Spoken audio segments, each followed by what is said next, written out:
ಅದರ ಏಕವಚನದ ಮಾತುಗಳಿಗೆ, ಹೆಣ್ಣು ಮಕ್ಕಳನ್ನು, ತಂದೆ ತಾಯಿಗಳನ್ನು ಕರ್ಕೊಬರುವಂತಹ ಮಾತುಗಳಿಗೆ ಸ್ವಲ್ಪ ಬೇಜಾರಾಗುತ್ತೆ. ಇದು ತುಂಬ ದಿವಸ ನಡೆಯಲ್ಲ. ನನ್ನ ಉದ್ದೇಶ ಸೆಪ್ಟೆಂಬರ್ 18, 2025ಕ್ಕೆ ವಿಷ್ಣು ಸೇನಾ ಸಮಿತಿಯು ಕೂಡ ಕ್ಲೋಸ್ ಆಗಬೇಕು. ನಿಮಗೆ ಉದಾಹರಣೆಗಳನ್ನು ಬೇಕಾದ್ರೆ ನಾನು ಹೇಳಬಲ್ಲೆ, ಅದೆಲ್ಲವೂ ವಿವಾದಗಳಾಗ್ತವೆ, ಬೇಡ. ನಿಮ್ಗೆ ಅರ್ಥವಾಗೋದಾದರೆ ಅರ್ಥ ಮಾಡ್ಕೊಳ್ಳಿ. ಹಿಂದೆಯೂ ನಂದು ಒಂದೇ ಮಾತು, ಈಗಲೂ ಒಂದೇ ಮಾತು, ಮುಂದೆ ಒಂದೇ ಮಾತು. ನಮ್ಮಿಂದ ಒಳ್ಳೆಯದಾಗದಿದ್ದರೂ ನಮ್ಮ ಯಜಮಾನರಿಗೆ ಪರವಾಗಿಲ್ಲ, ಕೆಟ್ಟದನ್ನು ಮಾಡಲೇಬಾರ್ದು ಅನ್ನೋಂತಹ ನಿಯಮ. ನಾನು ಇದನ್ನು 1,00,000 ಸಾರಿ ನಿಮಗೆಲ್ಲ ಹೇಳಿದ್ದೇನೆ. ಎಲ್ರಿಗೂ ನಮಸ್ಕಾರ.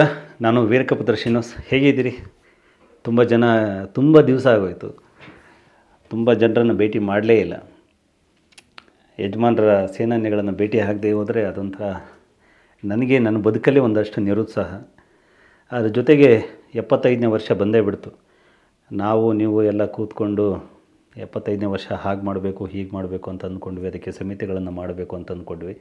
ಆದರೆ ಯಾವುದೂ ಆಗಲೇ ಇಲ್ಲ. ಯಾಕೆಂತಂದರೆ ಪ್ರತಿಯೊಬ್ಬರಿಗೂ ಅವರದ್ದೇ ಆದಂತಹ ಕೆಲಸಗಳಿದ್ದಾವೆ, ಕಷ್ಟಗಳಿದ್ದಾವೆ. ಅದರ ಮಧ್ಯದಲ್ಲಿ ಪ್ರತಿ ತಿಂಗಳು ಸಭೆಗೆ ಬರೋದು ಕಷ್ಟ, ಮತ್ತು ಎಲ್ಲೋ ತೋಡಿಸ್ಕೊಳ್ಳೋದು ಕಷ್ಟ. ಈ ಕಾರಣದಿಂದ ಸ್ವಲ್ಪ ನೆನೆಗುದಿಗೆ ಬಿತ್ತು. ಆದರೆ ಮಾಡಿದ ಕಾರ್ಯಕ್ರಮಗಳೆಲ್ಲವೂ ಕೂಡ ಸೂಪರ್ ಹಿಟ್ಟು. ಯಾವುದೋ ದೊಡ್ಡದೊಂದು ಕರೆ ಕೊಟ್ಟಿದ್ದೀವಿ ಅಂತಂದರೆ 1000 ಜನ ಸೇರುವಂಥದ್ದು, ಇದೆಲ್ಲ ಅದ್ಭುತ ಆಗೋಯಿತು. ಆದರೆ ಎಷ್ಟು ದಿವಸ ಇದೇ ಉತ್ಸಾಹ ಇರುತ್ತೆ ಅಂತ ನನಗೂ ಅನ್ನಿಸ್ತಾ ಇದೆ. ನಾನು ಪ್ರತಿ ಸಲ ಇದನ್ನೇ ಹೇಳ್ತೀನಿ, ವಯಸ್ಸಿರುವಾಗಲೇ ಏನಾದರೂ ಮಾಡಬೇಕು, ಉತ್ಸಾಹ ಇರಬೇಕಾದ್ರೆ ಏನಾದರೂ ಮಾಡಬೇಕು ಅಂತೇಳಿ.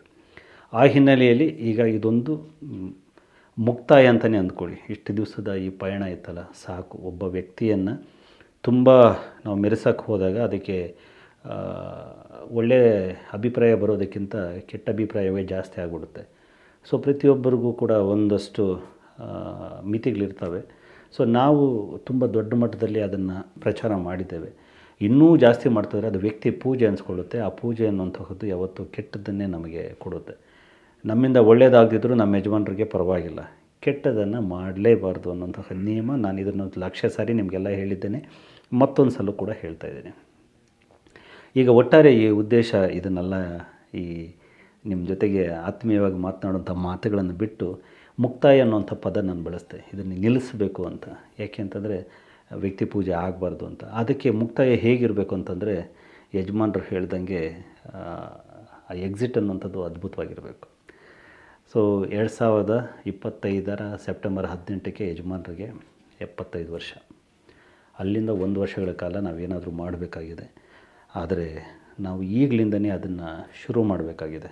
ಸುಮ್ಮನೆ ನಾವು ಸಂತೆ ಹೊತ್ತಿಗೆ 3 ಮೊಳ ಅಂತ ನೇತ್ಕೊಂಡು ಹೋಗಿ ವ್ಯಾಪಾರ ಕೂರೋಕ್ಕಾಗಲ್ಲ. ಇಲ್ಲಿಂದ ನಾವು ಸಿದ್ಧತೆಗಳನ್ನು ಶುರು ಮಾಡಬೇಕಾಗಿದೆ. ಆ ಸಿದ್ಧತೆಗಳ ಕಾರಣಕ್ಕೆ ನಾವು ದೊಡ್ಡ ಯಶಸ್ಸನ್ನು ದಾಖಲಿಸೋಕ್ಕೆ ಸಾಧ್ಯವಾಗುತ್ತೆ. ಯಜಮಾನರಿಗೆ ನಿಮ್ಮೆಲ್ಲ ಕನಸುಗಳೇನೇನಿದೆಯೋ ಅದನ್ನು ಇನ್ನು 1.5 ವರ್ಷದಲ್ಲಿ ಮುಗಿಸಿಬಿಡೋಣ. ನನ್ನ ಉದ್ದೇಶ ಸೆಪ್ಟೆಂಬರ್ 18, 2025ಕ್ಕೆ ವಿಷ್ಣು ಸೇನಾ ಸಮಿತಿಯು ಕೂಡ ಕ್ಲೋಸ್ ಆಗಬೇಕು. ನಾನು ಅಧ್ಯಕ್ಷ ಸ್ಥಾನದಿಂದ ಇಳಿಬೇಕು. ಸೊ ಯಾಕೆ ಅಂತಂದರೆ ಇದನ್ನು ಬೇರೆ ಒಂದು ಸಾಂಸ್ಥಿಕ ರೂಪ ಕೊಡಬೇಕು ಇದಕ್ಕೆ.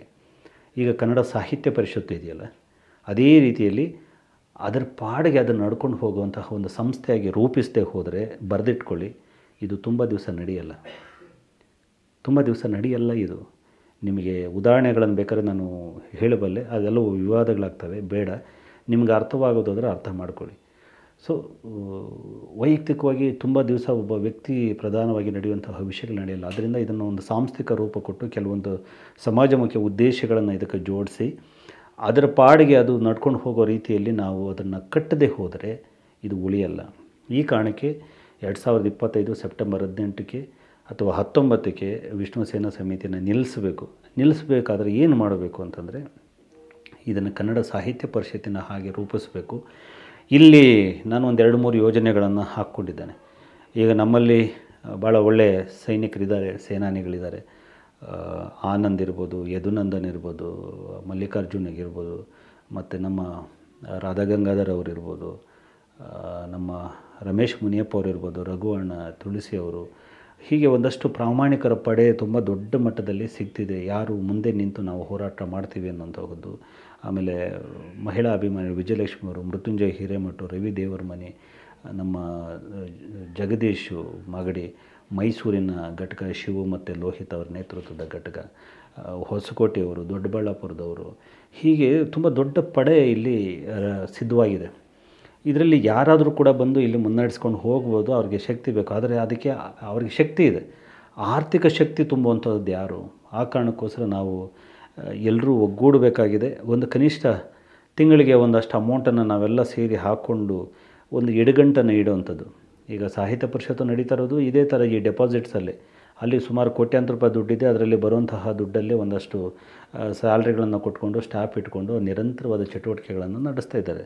ಇಲ್ಲೂ ಕೂಡ ಅದು ಆಗಬೇಕು. ಇಲ್ಲಿ ನಾವೆಲ್ಲ ಕೂಡ ಸೇರಿಕೊಂಡ್ರೆ ನಾನು ಒಂದಷ್ಟು ದೊಡ್ಡ ಮಟ್ಟದಲ್ಲಿ ಹಾಕ್ಬೋದು, ಅದು ಸಾಕಾಗಲ್ಲ. ಅದರಿಂದ ಒಂದು 100-200 ಜನ ಸೇರಿಕೊಂಡು ಈ ಹುಡುಗರು ನಾನು ಇಷ್ಟೊತ್ತು ಹೆಸರು ಹೇಳಿದ್ನಲ್ಲ, ಅವರುಗಳ ನೇತೃತ್ವವನ್ನು ಅವರನ್ನು ಕೂರಿಸಿ, ಹೊಸ ತಲೆಮಾರೋದು ಅವರನ್ನು ಮುಂದೆ ಕೂರಿಸಿ ನಾವು ಅವರಿಗೆ ಶಕ್ತಿ ತುಂಬುವಂಥ ಕೆಲಸ ಮಾಡಬೇಕು. 100% ಮೊದಲು ಹಿಂದೆಯೂ ನಂದು ಒಂದೇ ಮಾತು, ಈಗಲೂ ಒಂದೇ ಮಾತು, ಮುಂದೆ ಒಂದೇ ಮಾತು. ಯಜಮಾನರ ವಿಷಯದಲ್ಲಿ ಹಣಕಾಸಿನ ವಿಷಯಗಳಿಗೆ ನಾನು ಯಾವತ್ತೂ ಮುಂದೆ ಬಂದಿಲ್ಲ. ಅದು ನನ್ನ ಆದ್ಯತೆಯೂ ಅಲ್ಲ. ಅದೇ ನಿಮಗೆಲ್ರಿಗೂ ಗೊತ್ತಿದೆ. ನನ್ನ ಕೈಯಿಂದ ಆದರೆ ನಾನು ಮಾಡ್ತೇನೆ ಹೊರತು ಒಬ್ಬರಿಂದ ಯಜಮಾನರಿಗೋಸ್ಕರ ₹1 ಸಂಗ್ರಹ ಮಾಡಲ್ಲ. ಬಟ್ ಈ ಟೀಮ್ ಇದೆಯಲ್ಲ, ಇವರು ಖಂಡಿತವಾಗ್ಲೂ ಮಾಡಬಲ್ಲರು, ಸಮರ್ಥರು. ಬೇಕಾದರೆ ನಾನು ನಿವೃತ್ತ ಕೆಲವು ನ್ಯಾಯಾಧೀಶರುಗಳನ್ನೇ ಒಪ್ಪಿಸಿ ಕೂಡ ಹಣಕಾಸಿನ ಸಮಿತಿಯಲ್ಲಿ ಕೂರಿಸಬಲ್ಲೆ. ಆದರೆ ನೀವು ಮಾಡಬೇಕಾಗಿದೆ ಏನಂದರೆ, ನಮ್ಮ ನಂತರವೂ ಕೂಡ ನಮ್ಮ ಯಜಮಾನರು ಉಳಿಬೇಕು ಅನ್ನೋದಾದರೆ ನಾವು ಒಂದು ಹೆಜ್ಜೆ ಮುಂದೆ ಬರಬೇಕು. ಈಗ ಎಲ್ಲರೂ ಕೂಡ ಒಂದು ಸಂಸ್ಥೆಯಾಗಿ ಇದನ್ನು ರೂಪಿಸಬೇಕು ಅನ್ನೋಂತಹ ಉದ್ದೇಶವನ್ನು ಯಾರೆಲ್ಲ ಇಟ್ಕೊಂಡಿದ್ದೀರೋ ಅವರು ಈ ತೆರೆ ಮೇಲೆ ಬರ್ತಿರೋಂತಹ 9972219267ಗೆ ಒಂದು ಮೆಸೇಜ್ ಕಳಿಸಿ. ಸೊ ನಿಮ್ಮನ್ನೆಲ್ಲ ಸೇರಿಸಿ ಒಂದು ಗ್ರೂಪ್ ಮಾಡ್ಕೋತೀವಿ. ನನ್ನ ಉದ್ದೇಶಗಳನ್ನು ಅದರಲ್ಲಿ ಹೇಳ್ತೇವೆ. ಒಂದು, ಯಜಮಾನರ ಹೆಸರಲ್ಲಿ ಒಂದು ನಗರ ಆಗಬೇಕಾಗಿದೆ. ಅದು ಹೇಗೆ ಅನ್ನುವಂಥದ್ದು ಹೇಳ್ತೀನಿ. ಯಜಮಾನರ ಹೆಸರಲ್ಲಿ ಒಂದು ಕೋಆಪರೇಟಿವ್ ಸೊಸೈಟಿ ಥರದ್ದೊಂದು ಆಗಬೇಕಾಗಿದೆ. ಅದು ಹೇಗೆ ಅಂತ ಹೇಳ್ತೇನೆ. ಮತ್ತು ಸಾಹಿತ್ಯ ಪರಿಷತ್ತಿನ ಥರ ಸಂಸ್ಥೆ ಅಂದರೆ ಅದು ಹೇಗೆ ನಡೆಯುತ್ತೆ ಅನ್ನೋದನ್ನೆಲ್ಲನೂ ನಾವೆಲ್ಲ ಕೂತು ಒಂದು ಸಲ ಮಾತನಾಡ್ಕೊಳ್ಳೋಣ. ನಮಗೆ ನೀವೊಂದು ಹಾಯ್ ಅಂತ ಹೇಳಿ ಕಳಿಸಿದರೂ ಸಾಕು, ಮುಂದಿನ ತೀರ್ಮಾನಗಳನ್ನು ಮಾಡೋಣ. ನೆನ್ಪಿಟ್ಕೊಳ್ಳಿ, ಇನ್ನು 1.5 ವರ್ಷದಲ್ಲಿ ಮುಂದಿನ ಸೆಪ್ಟೆಂಬರ್ 18 ಅಂದರೆ 2025 ಹೊತ್ತಿಗೆ ಯಜಮಾನರಿಗೆ ಸಂಬಂಧಪಟ್ಟಂತಹ ಪ್ರತಿ ವಿಷಯವೂ ಕೂಡ ಒಂದು ತಾರ್ಕಿಕ ಅಂತ್ಯವನ್ನು ತಲುಪಲೇಬೇಕು. ಆ ತಲುಪುವಂತಹ ಪ್ರಯತ್ನಕ್ಕೆ ನೀವು ಜೊತೆಯಾಗದಿದ್ದರೆ ನಾನು ಅಸಹಾಯಕ, ನಿಮ್ಗೆ ಗೊತ್ತಿದೆ. ಸೊ ಅದು ಆಗದೇ ಹೋದರೂ ಕೂಡ 2025ರಲ್ಲಿ ನಾವು ವಿಷ್ಣು ಸೇನಾ ಸಮಿತಿ, ನಾನು ಇದೆಲ್ಲವೂ ಕೂಡ ಇಲ್ಲಿಗೆ ನಿಲ್ಲುತ್ತೆ. ಸೊ ಆಗಲೇಬೇಕು ಅನ್ನೋ ಉದ್ದೇಶ ನಿಮ್ಮ ಜೊತೆಗಿದ್ದರೆ ಬನ್ನಿ.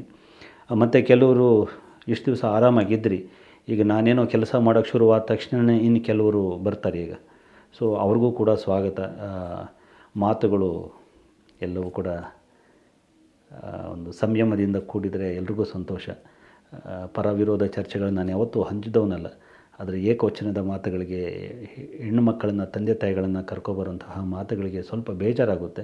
ಅದು ಬಿಟ್ಟರೆ ಇನ್ಯಾವ ಅಳುಕು ಆತಂಕವೂ ಇಲ್ಲವೇ ಇಲ್ಲ. ಯಾಕಂದರೆ ನಾವು ಪ್ರಾಮಾಣಿಕರು, ಯಾರಿಗೂ ಅಂಜೋ ಅಗತ್ಯ ಇಲ್ಲ. ಸೊ ಇದೊಂದು ಕೆಲಸವನ್ನು ನಾವೆಲ್ಲರೂ ಸೇರಿ ಮಾಡೋಣ. ನಿಮ್ಮ ಜೊತೆಯನ್ನು ಆಶಿಸ್ತಾ ಇರ್ತೀನಿ. ಆದಷ್ಟು ಬೇಗ ನೀವೆಲ್ಲರೂ ಕೂಡ ಇದಕ್ಕೆ ಕಾಮೆಂಟ್ ರೂಪದಲ್ಲೋ ಅಥವಾ ಆ ನಂಬರ್ಗೆ ಒಂದು ಮೆಸೇಜ್ ಕಳಿಸೋ ಮುಖಾಂತರ ಜೊತೆಯಾಗಿ ಮುಂದಿನ ವಾರ ಎಲ್ಲರೂ ಜೊತೆಯಾದಂಥವ್ರ ಜೊತೆಗೆ ನಾನು ಖುದ್ದಾಗಿ ನಿಮ್ಗೆ ಫೋನ್ ಮಾಡಿ ಮಾತನಾಡ್ತೇನೆ. Thank you.